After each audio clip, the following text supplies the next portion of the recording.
I'm going to show you how to needle felt animal spots. Aren't spotted animals amazing? When you think about spotted animals, you often think about the leopard. Look at that amazing pattern of spots there.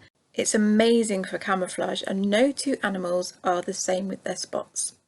And then you've got baby animals like the baby tapir and the fawn with their spots to help them keep protected and camouflage until they're older. And what about birds? So for example, the little owl here with its little flecks and smudges on its feathers, and the starling with its pinprick dots on its feathers, even a domesticated chicken. There's so many birds that have spots. And what about the striking black and white colours of our Dalmatian with black spots on a white background, and a lovely little rabbit that happens to have little spots as well. Now, when you think of spots, it's not always that regular circle. It could be splashes and dashes, it could be freckles, it could be with the giraffe here, you've got big patches that are very close together, the same with the python. You can also see here a pufferfish with multiple tiny spots all over its skin. And then there's the tiger quoll with its unique spotted look. It's a marsupial from Australia. Not many people have heard of the quoll, and I discovered it a few years ago. I could not help get my needles out and felt it because I just thought it was the most gorgeous looking creature. Anyway, so this is what I'm going to be showing you today. I'm going to be showing you how to add spots to your needle felted animals, and I'm going to show you 4 ways of doing this by demonstrating with the tiger quoll. Here's where the spots are going to go on the back fur of my quoll here. This is what the quoll will look like when he's finished. And so let's get started. Number 1 then, we have adding simple spots. This is a no fuss, easy way to add spots. If you're a beginner, or if you just want to make a really quick animal sculpture, this is a great way to add spots. So I'm using something like a carded wool bat or slivers. The fibres go in various directions, so it's very quick and easy to felt. I'm using this as my base colour. Now I'm going to use a 38 star needle just because it's my favourite and I use it for so many things. And I'm just adding this layer onto my core wool. So the cream wool that you can see is the core wool, nicely firmly felted, and I'm adding this wool over the top as my colour. Then on top of that will go the spots.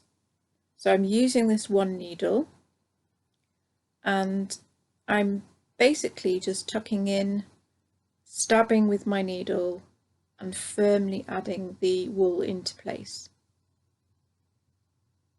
Be careful of your fingers when you're doing this.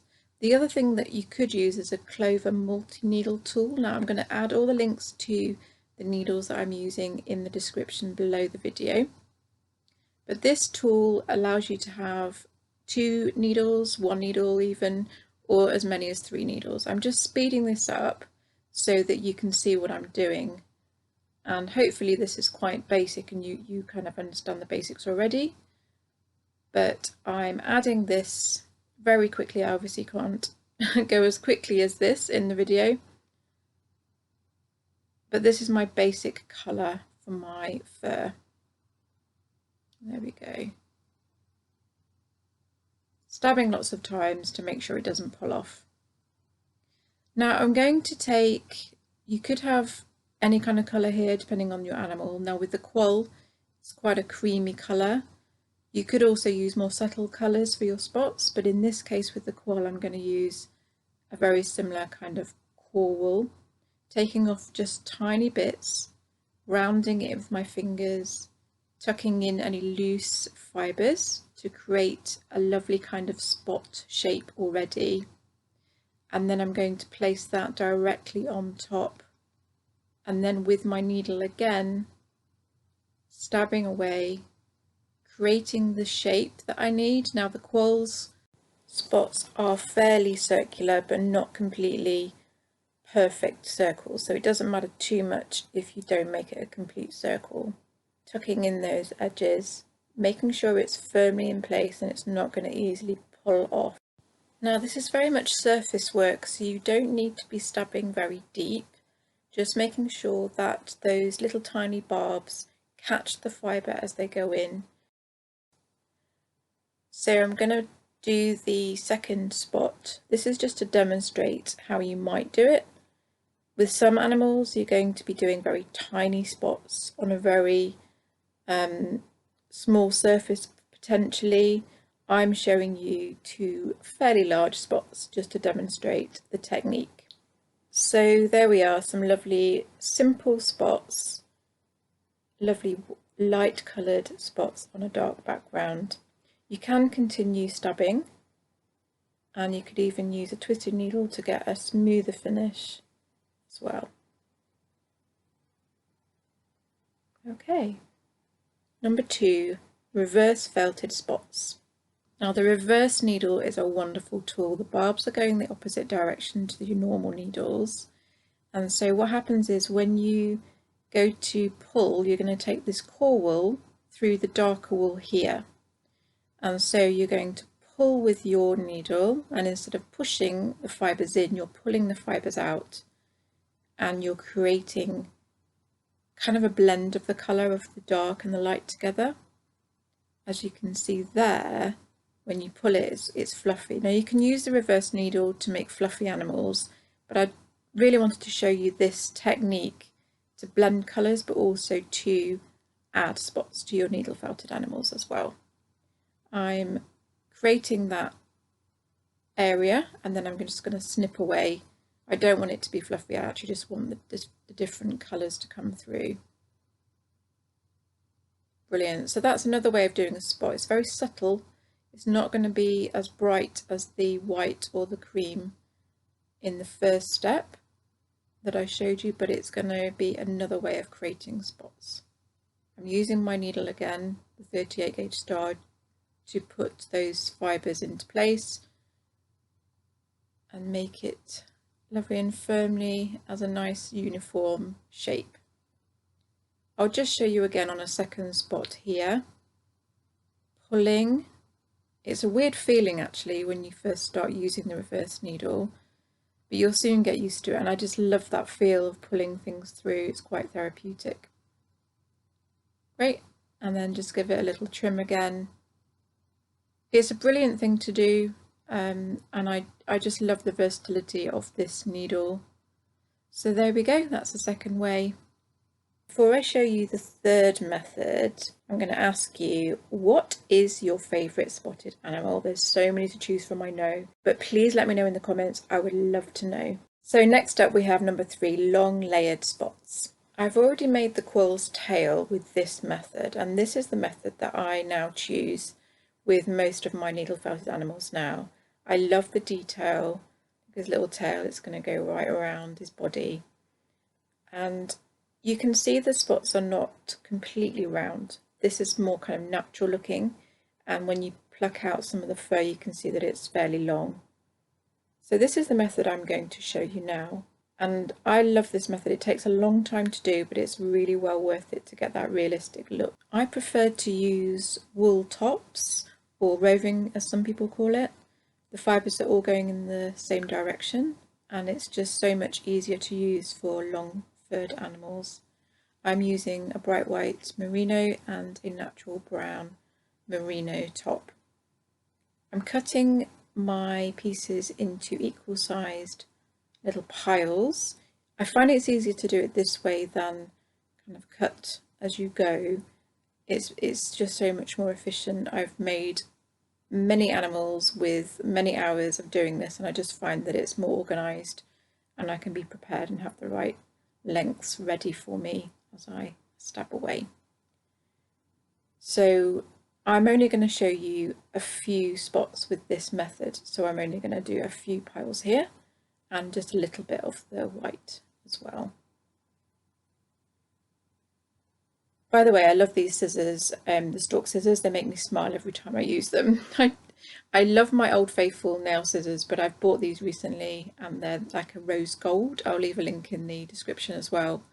But I just think they're lovely, and they snip and make a lovely sound. Anyway, let's bring our little quill back. He's probably getting quite cold without his fur. So I'm going to show you some measuring ideas for the back here when you're thinking about where to place your spots. You could use a little tiny bit of wool where your spots are going to go, just temporarily, just stab them in slightly, remove them when you need to. But if you've got white wool, going in there, you might just want to make sure you don't get other fibres going on to where the white goes. So pins are a great idea. If you're using a brightly coloured pin, you're not going to miss it, you can take it out. So I'm going to plop one in here and maybe one about here. And depending on what animal you do, you might just space them out further or put them closer together. You might end up with pins, you know, quite literally all over the back of your animal, but that's fine. So how do we add the fur from here then? Take a piece of the merino tops. Just to let you know, there is a video that shows so much more explanation and more tips and tricks. I will link that there now. And let's just show you the basics though here. I'm going to lay the length across that way. You're going to take your needle and you're going to stab down the very centre line of that kind of bow shape that you've made. Stabbing at various directions, making sure that it's very secure, and then overlapping the top and stabbing the very top as well. So that's how you would add one piece. We're going to be putting the brown, but then where you need the spot, we're going to put the white. So I'm going to put another brown piece here.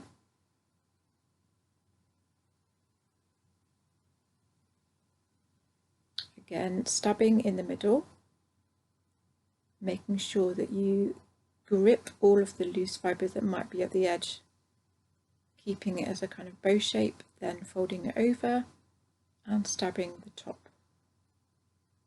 Okay, now this is where we're going to put the white. So this is where the pin is.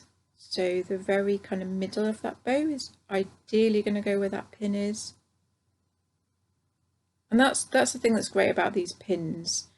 Some people use marker pens to mark up where they want the spots to go, but you can't easily kind of change that. You can move pins around. It's actually really easy if you want to change your mind.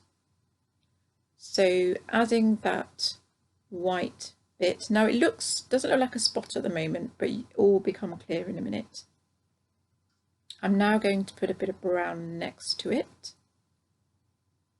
Again, using that same technique, keeping them in place. You want to firmly stab it into place so they don't pull out, but hopefully no one's going to be going and yanking out your fur on your lovely animal that you've made anyway. Now the next one is going to go halfway, so the end of it, the bottom part of it is going to go halfway down over the white, overlapping it. That's why we call it layering. So you're doing one row, then the next row is overlapping it, so there's no gaps between the pieces. It overlaps just like that. So you can now see that we've surrounded that white with the brown, creating a kind of dot or spot. I'll carry on, and while I'm doing this, just to mention that you could add spots very randomly and, you know, go with the flow kind of thing. But if you are copying a real animal, for example, if you're copying somebody's dog for a commission, then you'd want to make sure that everything is the same as the real animal. So it's really good to plan ahead. And it takes out the thought process of, oh, where's this going to go? You've kind of planned it all out with your pins already. So adding this second spot here, I'm speeding this up in accelerated speed to just show you how it kind of looks, and then I'll just come back in a minute at normal speed to just show you the result.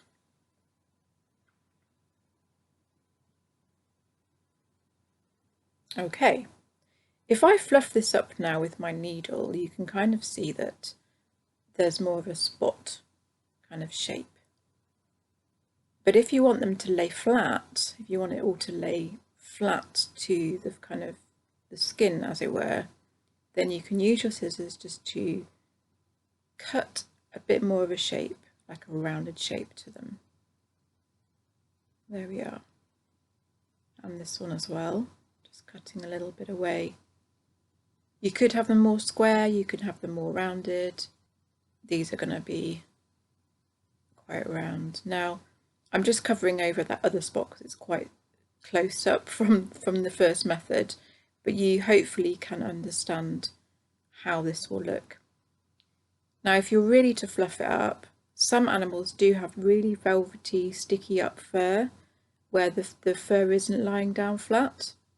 That's what I'm going to show you in the next method. Are you ready for parallel planted spots? So this is for realistic short to medium length fur where you know the fur needs to just stick straight up and you see the tip of it rather than seeing the long lengths layered. So I'm going down the middle like with the first technique where we did the long fur, and I'm stabbing over the end, but then I'm also stabbing underneath as well. So not just the top edge, but the underneath edge as well. So you're going both sides and down the middle. So it's basically sticking straight up. And then I'm going to put my spot, as it were, with the white, parallel to that.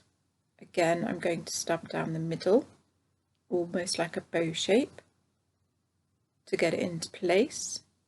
This is very, very close to the brown wool. I'm not leaving a kind of a gap and then layering it down to make it go flat. I'm putting it really, really close by so it's really thick and dense. Really thick, dense fur animal like a cat, for example, would have this kind of stripe or spot. So again, I'm going with the brown, sandwiching my spot in between, going along the edge at the top, but also the left edge as well, making it stand up. And when I turn that to the side, then you can see that it's really thick and dense. I'm going to chop it a little bit shorter. And so when you look down at the fur, you're just really looking at the tips of the fur, maybe halfway up to halfway down. So you can imagine you can use this for all sorts of markings on animals. You could do spots, you could do stripes, but this is just great if you want a realistic kind of fur look, but it's not quite long fur, shaggy fur. This is more dense, medium length to short length fur. There we go. Just tease it with your needle, fluff it up. I really hope those 4 methods gave you some ideas for your own spotted animals. Thank you so much for watching. See you again soon.